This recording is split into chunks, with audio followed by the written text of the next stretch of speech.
కలతమాన్పే కరుణ మీ అందరికీ ఉదయకాలపు శుభాలు తెలియజేయుచున్నాను. ఈరోజు వాక్య అంశము యెషయా 60వ అధ్యాయము 20వ వచనాన్ని చదువుకుందాము. యెహోవాయే నీకు నిత్యమైన వెలుగుగా ఉండును, నీ దుఃఖ దినములు సమాప్తములగును. దుఃఖమైనను ఏడుపైనను వేదనైనను ఇక ఉండదు. ఎందుకంటే ఆయనే వెలుగుగా మనలో ఉన్న ఆ చీకటి అనగా ఆ యొక్క దుఃఖాన్ని తీసివేసి సంతోషంగా మార్చడానికి సిద్ధంగా ఉన్నారు. ఆ నీతి సూర్యుడైన యేసు క్రీస్తుని ఎప్పుడైతే మనం ఆశ్రయిస్తామో మనలో చీకటి అనేది ఎంత మాత్రము ఉండదు. ఆయనను ఆశ్రయించే వారిని ఆయన ఎన్నడూను కూడా త్రోసివేసే దేవుడు కాదు. ఆయన కనికర సంపన్నుడు. మీ జీవితంలో ఎటువంటి వేదన ఉందో, ఎటువంటి దుఃఖం ఉందో, ఆ దుఃఖాన్ని నుంచి విడుదల పొందాలంటే నీతి సూర్యుడైన యేసు క్రీస్తుని ఆశ్రయించాలి. ఆయన ఎప్పుడైతే ఆశ్రయిస్తామో మన మార్గముల మీద ఆయన వెలుగును ప్రకాశింపచేస్తాడు. ఎప్పుడైతే మనలో ఉన్న అనీతిని తీసివేసుకుని నీతిమంతుడైన యేసు క్రీస్తును ఆశ్రయిస్తామో దేవుని యొక్క వాక్యం స్పష్టంగా తెలియజేస్తుంది.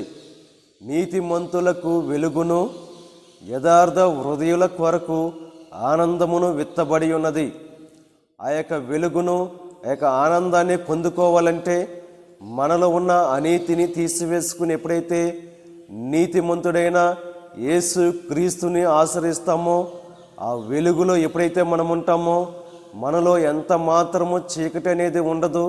ఎల్లప్పుడూ కూడా సంతోష సమాధానాలతో జీవించేవారుగా మనం ఉంటాం. ఈరోజు దేవుణ్ణి వెంబడించేవారుగా మనం ఉండాలి. ఎవరైతే ఆయన వెంబడిస్తారో వారు చీకటిలో నడువక జీవపు వెలుగును కలిగిన వారుగా ఉంటారు. ఈరోజు దేవుని ఆశ్రయించి ఆ వెలుగులో జీవిస్తూ సంతోషకరమైన జీవితంగా మార్చుకోవలసిందిగా ప్రభు పేరట మిమ్మల్ని కోరుచున్నాను. దేవుడు ఆ రీతిగా మనల్ని నడిపించును గాక. ఆమేన్. ప్రార్థన చేసుకుందాం. పరిశుద్ధుడా, మహోన్నతుడా, సర్వశక్తిమంతుడా యేసయ్యా, ఈ ఉదయకాల సమయంలో అనుగ్రహించిన వాక్యాన్ని బట్టి నామకందనాలు దేవా.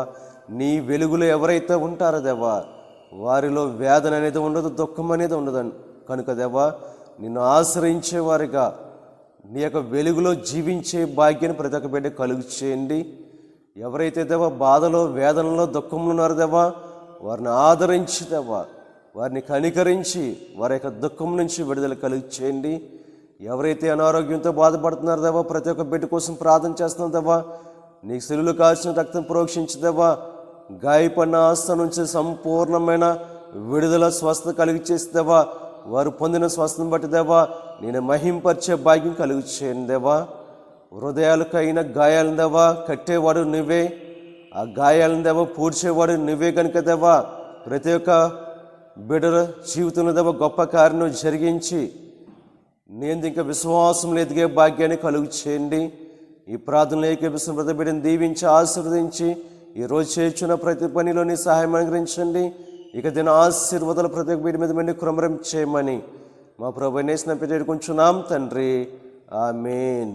తండ్రి, కుమార, పరిశుద్ధాత్మ త్రియేక దేవుని కృప సదాకాలం మనకు తోడై ఉండి నడిపించును గాక. ఆమేన్.